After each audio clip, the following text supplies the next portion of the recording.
And off the top at 5, continuing coverage, criminal charges stemming from the Larry Nassar scandal at Michigan State University. This afternoon, Nassar's former boss, William Strampel, was arraigned on 4 charges. At noon, 24-hour News 8's Lindsay McComel told us that these charges started as a credible tip. And tonight, she's live in Lansing with more on what investigators are finding out. Lindsay? Well, soon, Brian, throughout this entire investigation into Nassar, the big question has been how. How could he get away with his behavior for so many years? And if the criminal complaint against his former boss, William Strampel, is true, we're starting to get the answers to that exact question. For instance, he allegedly once told a female medical student, quote, "What do I have to do to teach you to be submissive and subordinate to men?" Here on the record in the matter of the state of Michigan versus William Strampel. Once a respected dean at Michigan State University, now a criminal defendant in Ingham County Court.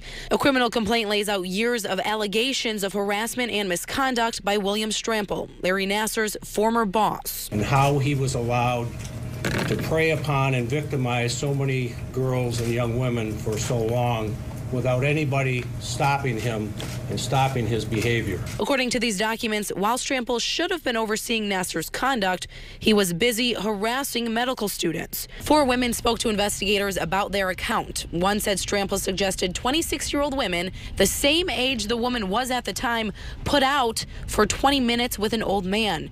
He then said, quote, if he ever caught her taking nude photographs, she would be in trouble.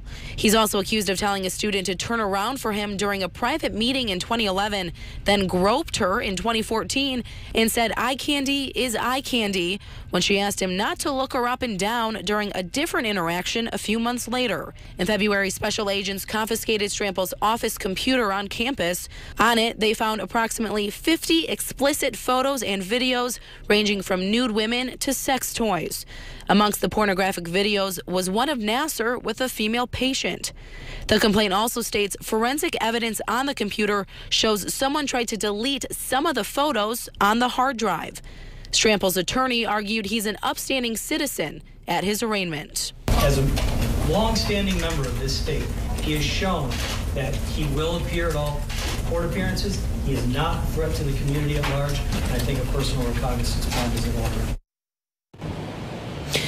Now, all of the allegations are laid out in that criminal complaint. You can find that right now on woodtv.com. Coming up at 6 o'clock, we're hearing from some of the Nassar survivors who say that they're disgusted, but unfortunately are not surprised by these charges. Also coming up at 6, we're getting a reaction from the university on these charges as well. Reporting live in East Lansing, Lindsay McComel, 24-hour News 8.